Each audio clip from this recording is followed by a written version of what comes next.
Fenny Rob here, Shark versus Octopus Kelp. It's our first playthrough, and it is me as the Octopus versus Evil Jeff. Let me give you the board state here, because this is going to be a big deal. Here, he has 2 more spaces before he becomes exhausted, and I win the game. I've eaten no food.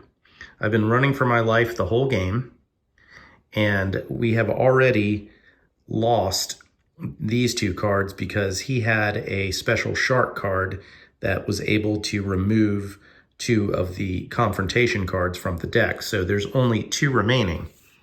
Now, if he fails here, because he is now hunting me, and we're about to reveal our secret choices, if he fails here, he'll add 1 more to the track, which means he only gets 1 more failure.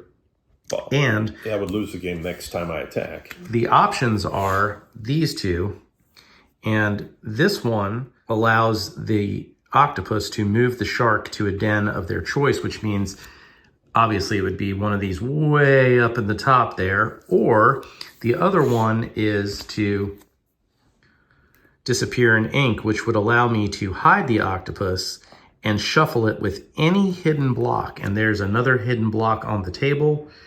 So that could happen. So the question is, am I going to hide or am I going to move the shark? So hold on a second. We're going to choose our cards. And this is kind of money time right here. This is where we psych each other out. There's Evil Jeff fumbling. He's a little bit nervous. Yeah, I was just looking to see if I had any extra red dice in my bag because... Do you? You have 1. I have 2 actually. 2 left in there? That's something that you would not know probably. But, right. I wouldn't know. But that's okay. It's all right. So I would have the opportunity to attack now, and if I fail, that dice is going to go here. Mm-hmm. But that still would give me 1 more attack, right? Because if I attack you, right, and I get you before I place it here, because I don't place it until after. You'll automatically win because I if I win this and survive, then the cards we used will go out. Right. So either I die right now if you choose the right card, or you may still get me. Right. But let's see. So let's see what I'm going to choose. Okay. So I know that you know that I'm going to play this one. But because you know I know that you're going to play it. Exactly. I'm going to play the other one. It's not the first time we've matched wits like this before, if you want to call it. Wits is in quotation marks. Let me know when you're ready. I'm ready. All right, put your card, how about right there? All right, so you've already revealed yours. Oh. Uh-oh. Uh-oh. You know that I know. So crap. I'm successful. You are. All right, let's figure this out. I'm going to be able to hide the octopus. Done. Then I'm going to shuffle it with a hidden block if possible, which I can. There's 1 hidden. Yep. So now I'm going to put those into a bag. I'm going to shuffle them up, and Jeff is going to choose where they go. Yep. I will come back on camera to show where they were. So your yellow one now will go out. Yep, yellow's out and your yellow is out. So if you... So it's the red. All you have to do is attack me 1 more time. Yeah, so we don't even need to worry about it next time. It's just if I attack you, I'm successful. All right, we'll be back. Okay, so I'm back, and I shuffled these 2 tiles, this one and that one. And I chose where they went. Jeff chose where they went without knowing which was which, and that is the state of the board. So as we look for it now, he has 1 more chance to find and attack the octopus, and if he does successfully find me and attack me with a red die, he automatically wins. However, if he does that and is incorrect, then he loses because that last red die will go there. And we know, even though I'm not supposed to, that he has 2 more red dice in the bag, and he'll be drawing 2 for his next turn. So I'll be back to show you what happened, but that's where we are now. Go ahead and subscribe to the channel for more of this exciting board game content. Okay, we're back on camera so I can show you what I just did. I played 2 cards on my turn, and I swapped 2 adjacent blocks, which is I spent this one to do that right here. And then I moved these 2. This one was down, this one was up. Then I used this one, which costs 0, hiding in the kelp, to flip up the 4 kelp spots on the board. Now, the problem is that Jeff has reserved this red die over here that is a 6. He's about to draw 2 out of the bag. Again, we're down to one last confrontation and I lose automatically. If he can get here, he's got the 6 already, so he's good to go. In his bag, I'm just letting you know, even though I wouldn't normally know this, he has 5 blues. 5 blues. 3 yellows. And 1 red. And 1 red. Yes. So it's a roughly slightly better than 50-50 chance that I'll draw a blue, which I need. And I'm going to be able to draw 2 dice. And I had a card that allowed me to save a dice, which I used last turn. So I saved the red and was able to also change it into a 6 with another card that said I could increase the pips by up to 3. So I rolled a 3, I added the 3, discarded the card, now it's a 6. So I can attack anywhere on the board. Now also he has, because he's experienced some growth, he's got the ability to re-roll 1 die. Right here, yep. And he also has the ability to roll all the dice. Right. So he has 2 re-rolls at this point. Is that correct? That's correct. And here's the situation with the currents. Because you have to go in descending current order, if he moves only 1 space, he can only go that way or that way. So either here or here or up there, which is useless. So he basically, in order to get down here, he's going to have to roll a 5 or a 6 because he's got to be higher than the descending numbers to move the current. That's right. So I've got a lot of obstacles to overcome. He wants to get there. And he needs a 5 or a 6. So let's draw. Let's see what happens. Right. If you draw a yellow and a red, I don't think you can get me this turn. All right. Here's the first one. Yellow. It's a yellow. Come on. No. Draw another yellow. Draw another yellow. I dare you. I dare you. Come on.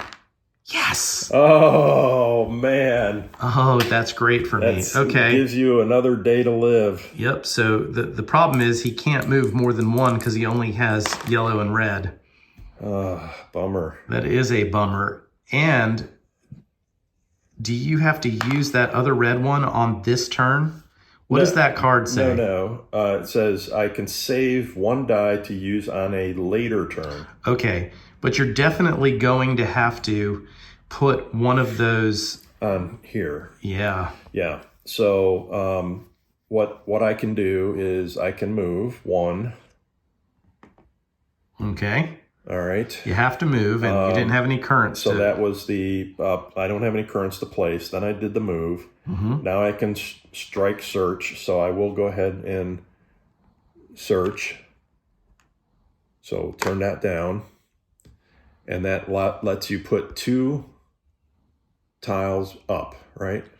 Yeah, but I don't know that with a search that actually triggers the trap. I think you only trigger the trap if I strike. Yeah, I believe that's correct. But I'll check that rule in a second. Okay. Then that would allow me to do the growth. So growth goes here. That now filled the board.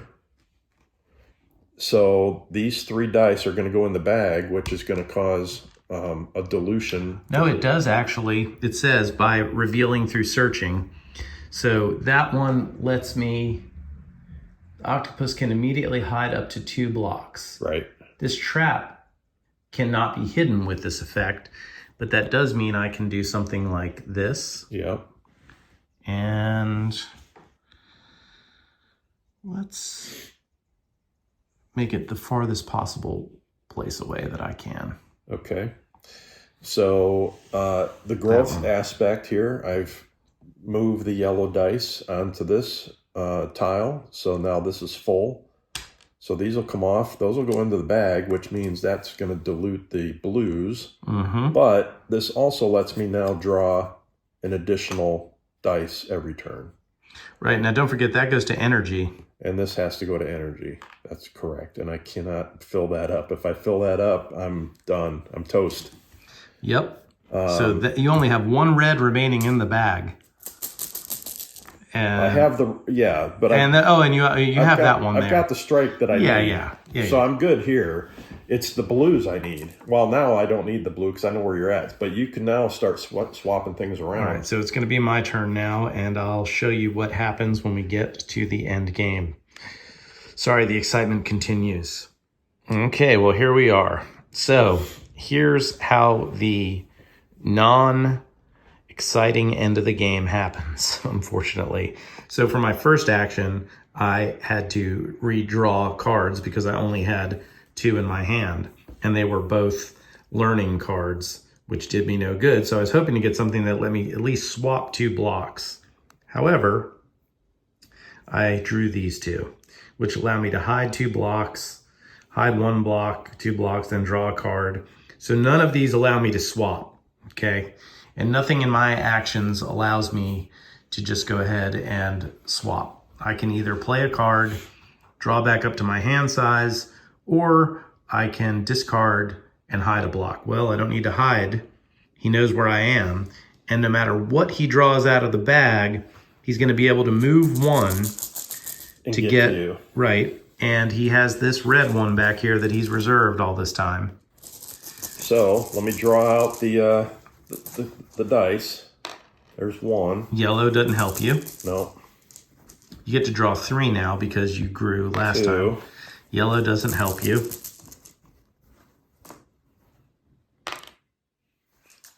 And blue.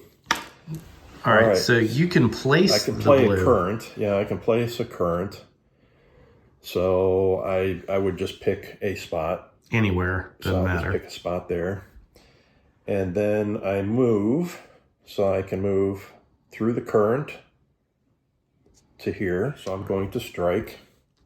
So I've got that reserved red one. That's a 6. Oh, is it me? Yes, it is. Yes. And we don't have any more cards. All we have left is this one. No confrontation cards that we've both got the same card. So I can... And he's got the counter to that. There you go. So there you go. You win. There's the end game to Kelp, Shark v. Octopus. Evil Jeff, victorious. Chomp, chomp. Thank you for watching. Please like this video, subscribe to the channel. We'll have a full playthrough up at some point. See you next time.